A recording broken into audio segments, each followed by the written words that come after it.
Bonjour tout le monde, bienvenue à ma vidéo. Aujourd'hui nous allons parler de EcoAtlantic. Mais avant qu'on ne commençons la vidéo, j'ai une question pour vous. Pour beaucoup d'Africains, la question se pose après les études, après beaucoup d'Africains à l'étranger, à la diaspora, le retour au pays. Et souvent, l'une des raisons pour laquelle les gens ne veulent pas retourner, c'est parce que les conditions de vie au pays ne sont pas, ne sont toujours au niveau auquel elles étaient quand nous avons quitté le pays.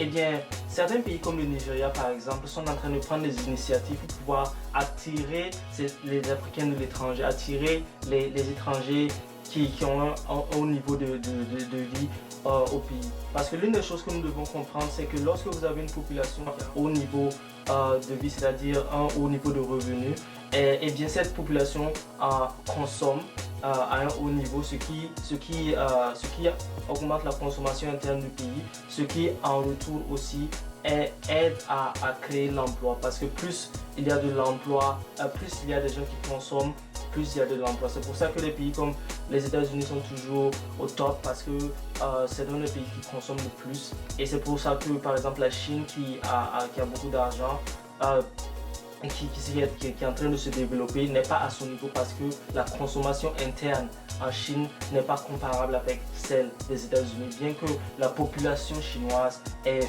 près de 2 à 3 fois plus nombreuse que celle d'en Chine. Alors nous allons parler du Nigeria. Le Nigeria, comme vous le savez, est l'un des pays les plus peuplés d'Afrique, et Lagos étant sa plus grande ville, a une population de 13 millions d'habitants, et les expectations prévoient que la population sera à un niveau de 80 millions d'habitants en 2100, ce qui est énorme, et ce sera la ville la plus peuplée du monde. Eh bien, sachant ces prédictions, le gouvernement nigérien en collaboration avec des investisseurs privés sont en train de construire une ville qui s'appelle EcoAtlantic, c'est-à-dire ils vont procéder à expandre la ville de Lagos de 10 km² dans la mer, c'est-à-dire ils vont recueillir la terre. C'est un processus que beaucoup de pays utilisent pour pouvoir, ce qu'on appelle la réclamation de la terre, pour pouvoir expandre. Et je vous montrerai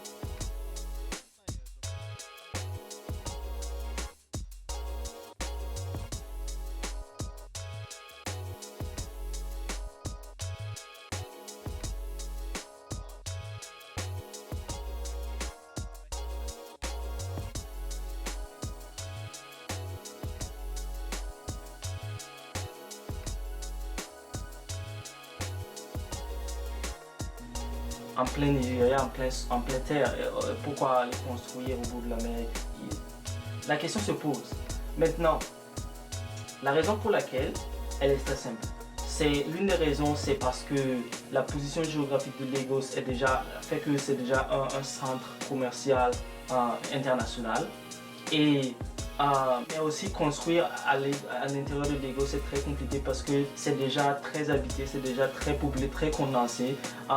Ce qui fait que vouloir faire une zone économique spéciale comme EcoAtlantic à l'intérieur de Lagos sera très coûteux, parce que vous devez déplacer les populations et faire face à beaucoup de logistique et de politique.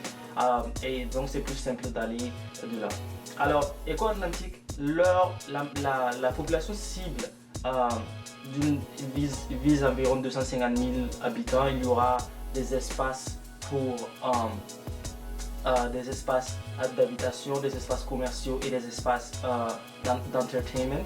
Et pratiquement c'est comme le Dubaï d'Afrique, tout simplement. C'est-à-dire une zone économique spéciale pour attirer les riches et les gens qui ont un haut niveau de vie, pour que ces gens-là maintenant viennent, et pas seulement des individus, parce que si vous attirez des individus qui ont ce niveau de vie, cela entraîne cela booste votre économie, parce qu'il y a aussi les business aussi qui viennent, c'est-à-dire les différents marques de luxe aussi qui viendront pour vendre, et ça fait des taxes pour le pays, ça vous rapporte de l'argent, ça c'est un. Et de deux, il y a aussi les business qui seront intéressés. Par exemple, disons, prenons une compagnie internationale comme Microsoft qui des computers.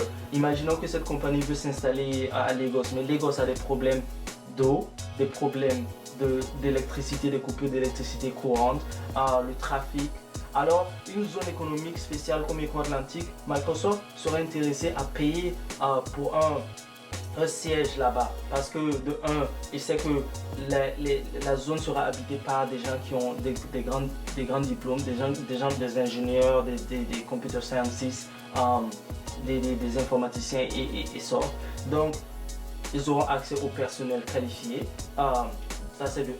De 2, la zone est sécurisée et bien équipée parce que Éco-Atlantique viendra avec sa propre source d'énergie, sa propre source d'eau et aussi une fibre optique d'internet à haut débit. Ce qui fera que c'est une zone très attractive pour les investisseurs étrangers pour mettre leur siège en Afrique, au Nigeria, à cette ville particulièrement parce que le Nigeria est ce grand marché là. Alors donc maintenant question pour vous, est-ce que vous pensez que c'est une solution comme ça que beaucoup d'autres pays africains devraient copier et établir chez eux pour pouvoir attirer ces genres de hauts employés qui ont des diplômes et consorts pour pouvoir se développer? Est-ce que vous pensez que c'est une stratégie que les autres pays africains devraient aussi engager, ou est-ce que vous pensez que non, il y a un autre moyen de partir et d'essayer de faire des choses? Alors merci beaucoup d'avoir regardé ma vidéo.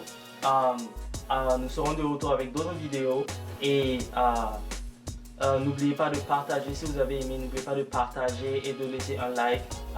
Maintenant, vraiment, ça me fait vraiment plaisir et à bientôt.